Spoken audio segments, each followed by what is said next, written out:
Here at the Toolroom Limited, they've been making precision batch parts in hard turning and also reverse engineering components to help keep critical machinery running, all on Hurco.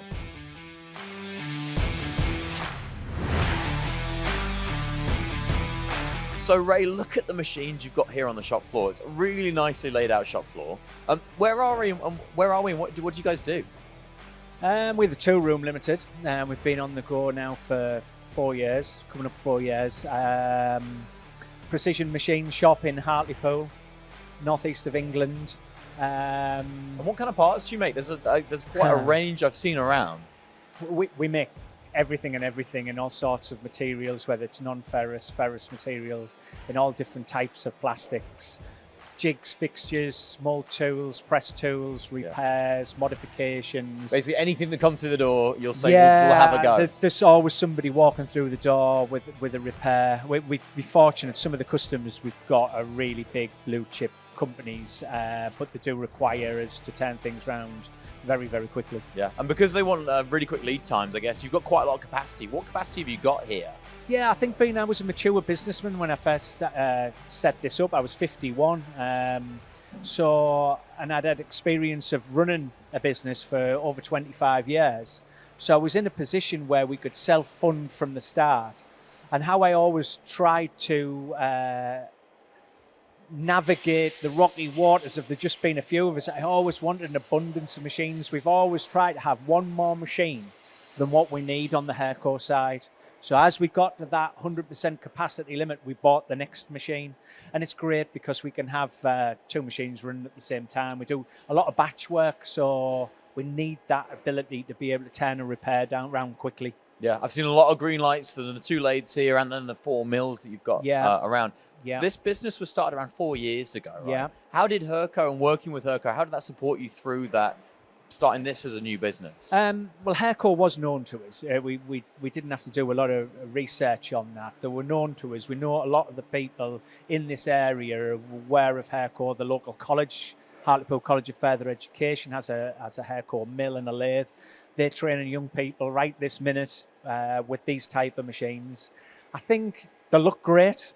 That's an important one for me. They're freely available. You can get one from stock generally in a week or two. The lads know how to use them. And I would say from a price point of view, they're affordable to a new business.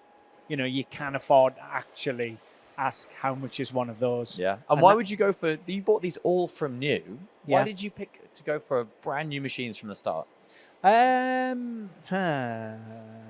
Many, many years ago, a man who I respected very, very well, and he was not around anymore now.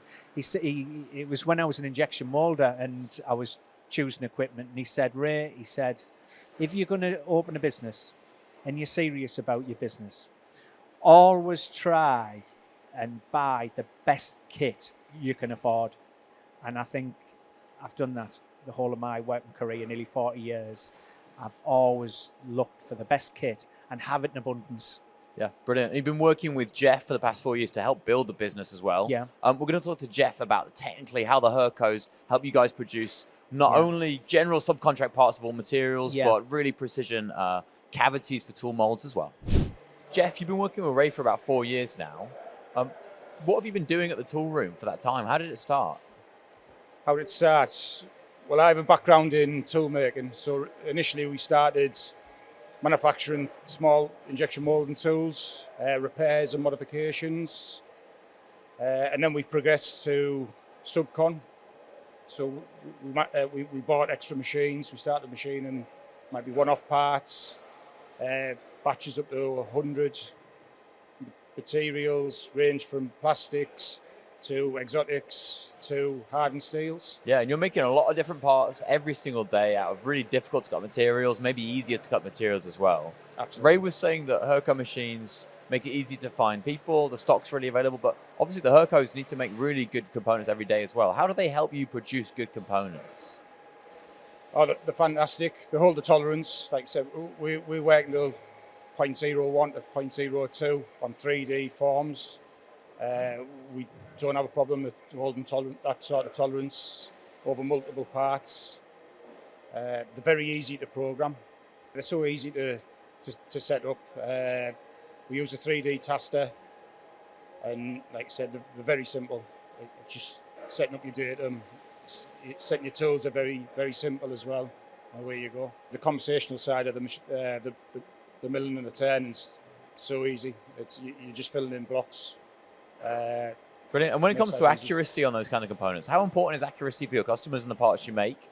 And how do these machines help you achieve those accuracies? Accuracy is massive on the subcon side. Like I say, we're trying to achieve small tolerances and repeatability, and the Hurco allows that. Very accurate. We don't have to have one machine for NCs and one machine for conversational. We can use the one machine for both. We don't generate a bottleneck waiting for NCs because it's conversational so easy. So we can hit tight deadlines, short lead times if you like. It's great. They've been fantastic for us. They're the right fit for us. We've gained customers simply by people walking up the street, seeing what we can do, using the Hurcos to do that. And like I said, we've got a good reputation because of that.